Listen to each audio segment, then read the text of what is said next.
J'étais juste là. Hello tout le monde, c'est Robin, j'espère que vous allez bien et que tout va bien pour vous. Moi en tout cas ça va super, enfin à peu près on va dire ça, d'accord, ok, on peut pas dire c'est l'excellence vu le titre et vu la miniature. Aujourd'hui on se retrouve pour une toute nouvelle vidéo, pour une toute nouvelle story time, je pense que vous vous en doutiez. Voilà, simplement on est là pour une story time pour vous expliquer comment ça m'est arrivé. Simplement je me suis dit que vu que je vous ai présenté la voiture, je me suis dit je vous dois un petit peu de vous raconter les péripéties que j'ai avec, si jamais ça se passe bien ou si ça se passe mal. Avant de commencer la vidéo, bien sûr, si jamais tu me découvres, je m'appelle Robin, je fais des vlogs, des concepts et des premières écoutes. Du coup n'hésite pas à t'abonner et à partager, ça ferait très plaisir. On est très proche des 400 abonnés les refs. Du coup lâchez-vous les 400 abonnés, là on y est franchement. On est à peu près à 380. Du coup si on peut vous lâcher les 400 abonnés, ça serait insane. Je compte sur vous, partagez en masse, let's go. Bon, du coup je vais vous expliquer comment ça s'est passé, parce que sinon c'est pas drôle. Tout simplement, alors la semaine dernière, là je vous parle de tout ça, ça s'est passé il y a une semaine, jour pour jour, d'accord, ok. Parce que là, même là la vidéo sortira il y a une semaine par rapport à ce qui s'est passé jour pour jour, ok. J'étais sorti pour aller voir un truc pour Justine, parce que Justine voulait voir un truc, voilà, vite fait et tout. Du coup jusque là, normal quoi, hein, tout ce qui est le plus normal. On vient, on se balade, on fait nos 2-3 petits tours à droite à gauche et tout. On allait dans 2-3 magasins et tout, même s'il y avait des choses qui étaient un petit peu barricadées. Mais on y est quand même allé pour aller voir. Et tout simplement en rentrant, Robin avait faim. Robin avait très faim même. Voilà, mais le problème c'est que voilà, il avait envie de s'arrêter vite fait. Du coup on allait au McDo. C'est là le lieu du drame, d'accord. Du coup on est allé au McDo et en fait je sais pas si vous le savez, mais en ce moment genre si t'as un drive, tu peux aller soit au drive soit chercher à l'intérieur. Voilà, pour ceux qui connaissaient pas encore, qui n'avaient pas encore fait depuis le confinement, je vous le dis. Du coup moi je voulais aller tout simplement dans le McDo pour aller chercher ma bouffe. Et il se passe que je viens et tu sais, genre le parking il était vide. Genre vraiment je te dis il est vide, il était vide mon ref, il était vide, il était putain de vide. Mais Robin il a voulu se garer à un endroit où genre c'était aussi vide hein, tu vois, mais comment vous dire que j'aurais peut-être pas dû me garer là quoi. Je viens, je me gare. Genre déjà 2 heures avant on était à Haguenau et genre tu sais vous connaissez je pense ceux qui ont une voiture, il y a la bavette. Tu sais la bavette elle frotte des fois. Genre tu sais t'as un énorme bruit de mais au final il y a rien qui se passe. Genre vraiment ta voiture elle a rien du tout. Et là les petits refs, je vous explique, ça fait le même bruit. Seul souci c'est qu'il n'y avait pas juste la bavette de prix, ok. Du coup je vous explique comment ça s'est passé. Il y avait un bloc en béton en fait et comment dire que pour qu'il soit bien mis normalement il doit être en quinconce par rapport aux places. Du coup je vous explique, t'as la place de parking, ok, on va dire c'est mes 2 mains, ok. Et là en plein milieu tu as un petit bloc en béton qui est normalement là pour te bloquer pour pas que tu ailles aller trop loin et que tu empiètes sur le drive. C'est assez bien pensé. Le souci c'est que c'est mal placé parce qu'en fait normalement si tu dois bien le faire, tu dois le faire en quinconce par rapport aux places pour qu'en fait ça te bloque les roues et pas que ça te bloque le pare-choc avant quoi.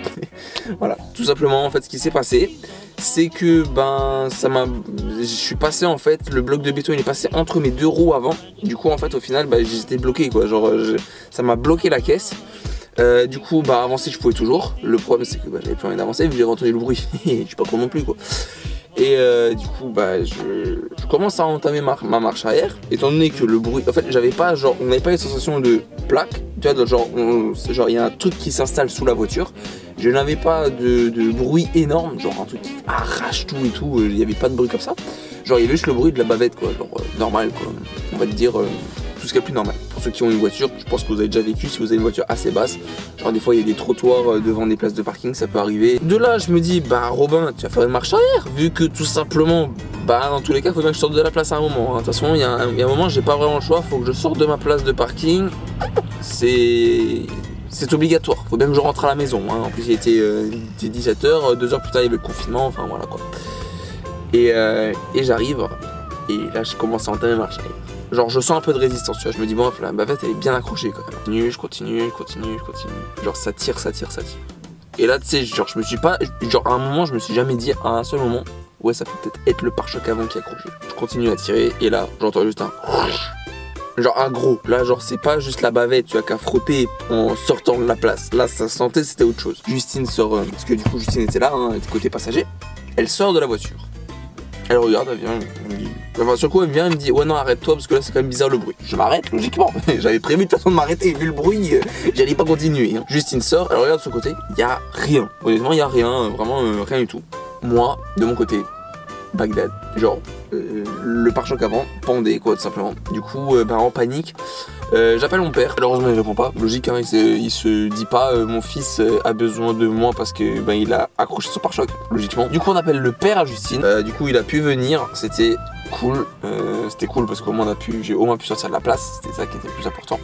Du coup on l'appelle, il vient et du coup en fait on fait différentes manips. Du coup en clair fallait que j'avance puis que je recule un petit peu, tu vois, genre au pas, pour qu'il puisse recaler un minimum le pare-choc qui pendait en fait sur le reste de la voiture pour que je puisse sortir en fait, parce que dans tous les cas il fallait bien que je sorte de la place de parking parce que le lendemain il me fallait ma voiture pour aller au travail et en plus il fallait bien que je rentre au travail parce que de toute façon confinement quoi, logique. Et de là du coup on vient, on se déplace un petit peu parce qu'en plus le pire c'est qu'on était juste devant le McDo et le McDrive, du coup tout le monde regardait, et quand je vous dis tout le monde c'est tout le monde. Et en continuant, en fait on s'est déplacé, du coup je me suis un petit peu plus loin dans le parking. Et en fait tout simplement on a comment dire repoussé en fait, en genre pour que ça puisse se remettre bien, on a dû pousser vers le haut et tirer vers l'arrière, enfin pousser vers l'arrière. Là à l'heure actuelle elle est comme sur la photo de la miniature, genre elle a des scotch pour que ça tienne bien et tout, et puis voilà. Finalité des choses, il a bien fallu que j'aille voir les garages pour pouvoir réparer le problème, parce qu'à l'heure actuelle en fait le truc c'est que genre c'était assez impressionnant au début parce que ça tenait pas, maintenant ça va un petit peu mieux, mais genre quand ça tenait pas en fait il faut vraiment se dire que c'est juste sur une bande de 3 clips, il y a un clip qui ne tient pas, juste un. Et il y a un petit anneau en fait qui est cassé, genre qui est juste pété en deux, genre en fait c'est comme si on coupait une feuille quoi, genre c'est pas genre il y a un morceau qui manque de l'anneau, c'est genre il est juste cassé en deux. Du coup je viens, je fais les tours des garages, le lendemain premier garage, le cumul il est pas là. Genre j'arrive à 9h parce que logique tu vois, moi j'ai envie de régler mon problème très rapidement, hein. J'ai pas envie de durer 3 jours avec, du coup voilà, du coup je vais chez le premier garagiste. Il n'est pas là. Bon après je me suis dit peut-être que le gars il est pas là parce qu'il est 9-10h et du coup en fait non il était 9h ce jour là. Du coup peut-être il était juste pas là directement et qu'il arrivait très rapidement. Du coup pendant ce temps moi je suis allé à un deuxième garage, j'arrive là-bas, ils me disent ouais on a vu et tout, genre je demande un carrossier, ils me disent ouais on a vu c'est sûrement pour la Golf et tout, du coup je fais oui c'est pour la Golf. voilà. Et ils me disent on est désolé mais le carrossier il est pas là aujourd'hui, il allait chercher des voitures pour les revendre. Et là je suis là genre putain mais non, et j'ai fait comment pour réparer ma voiture putain. Du coup je vais à un autre garagiste. Le problème c'est que lui on se doutait que tu vois genre il allait pas juste changer une pièce, il allait changer tout le pare-choc avant. Du coup comment te dire que ça allait te coûter une race. Et ça n'a pas loupé hein, simplement hein, on a fait le devis. Le devis c'était une histoire de changer tout le pare-brise, enfin tout le pare-choc avant, plus faire la peinture. Du coup il l'a acheté brut et il faisait encore la peinture derrière. Ça coûtait 932 balles. Comment vous dire que j'étais absolument pas satisfait. Du coup je viens et là je me dis mec, genre il était 9h30, 10h. Genre je me dis mec t'as deux options. Soit tu laisses comme c'est, tu payes 900 € ou alors tu fais jouer l'assurance, du coup tu payes 300 balles et puis voilà. Du coup t'as un malus pour l'assurance, du coup tu payes plus d'assurance, hein. Ça c'est si jamais hein, voilà. Soit soit tout simplement je retourne chez l'autre qui n'était pas là. Et je vois s'il a un meilleur prix à me faire quoi. Genre s'il peut faire autrement, voilà peut-être faire autrement. Voilà. Et là je me dis écoute vas-y, j'y vais et tout. Du coup au final j'y vais. Et en y allant, Eureka, j'ai très bien fait d'y aller. Parce que franchement dit, à l'heure actuelle, je me dis que si j'y serais pas allé, j'aurais payé une blinde pour peut-être rien. Sachant que c'est une voiture que je vais pas garder X temps, hein. Ça à savoir aussi. C'est une voiture de A, tu vois, c'est genre ma voiture de A. Et quand j'aurai plus mon A, je changerai sur une voiture. Voilà, c'est aussi pour ça, tu vois, que je tiens à le dire. Parce que je vais pas durer 100 ans avec. Et là, du coup, je me dis, écoute mec, voilà, vas-y quoi. Du coup, j'arrive et tout, et puis le mec, je lui présente la situation, voilà et tout. Je me suis accroché, machin. Je lui dis que sur les 3 clips qu'il y a sur le côté, il y en a un qui est mort, genre il est dead, tu vois, il y a le morceau en plastique qui est plus là. Voilà, et le petit anneau. Du coup, le mec, il vient, il me rassure suite, il me dit, par rapport à l'anneau, vous inquiétez pas, je le remets juste en place. Et si je le recolle et tout, vu qu'il y a encore, en fait c'est genre un piston en fait où il y a un tout petit cercle, je vous le montre après. Et du coup simplement par rapport au piston, en fait que vous compreniez, bon il y a un toutou juste à côté de chez moi qui est en train de hurler à la mort comme s'il allait mourir, mais bon c'est pas grave. Donc en fait c'est juste ce petit piston là en fait. Voilà, c'est juste ça en fait qui est pété là. Et du coup il y a ce petit bout qui est cassé.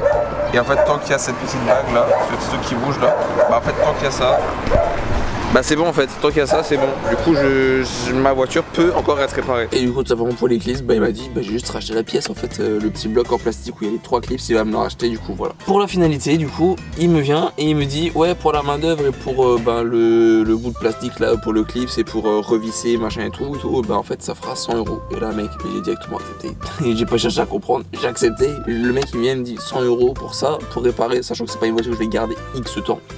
J'ai dit oui tout de suite. Je suis honnête, j'ai dit oui tout de suite. Du coup, finalité des choses, bah tout simplement, bah voilà, du coup bah la voiture va être réparée. Du coup, elle sera réparée vendredi. Voilà, du coup dans 2 jours par rapport à la vidéo que vous regardez là, du coup dans 2 jours elle sera réparée. Alléluia, je peux vous assurer, ça va me faire tellement plaisir de l'avoir réparée parce que là en fait j'ai un petit peu le seum parce que genre je peux pas rouler normal, tu vois, faut que je fasse vraiment gaffe à tout. Et du coup voilà quoi, c'est un petit peu gênant on va dire pour la conduite. Du coup c'était Robin pour une nouvelle story time, j'espère que ça vous a plu et que bah, si jamais j'ai d'autres choses à vous raconter parfois vous en voulez. Si c'est le cas, bah pensez à liker, voilà, pensez à liker, partager, vous abonner, voilà comme dit, bientôt les 400 abonnés. On est ensemble les refs. Pensez à vous abonner, ça fait très plaisir. Sur ce c'était Robin, peace tout le monde, à la semaine prochaine et peace.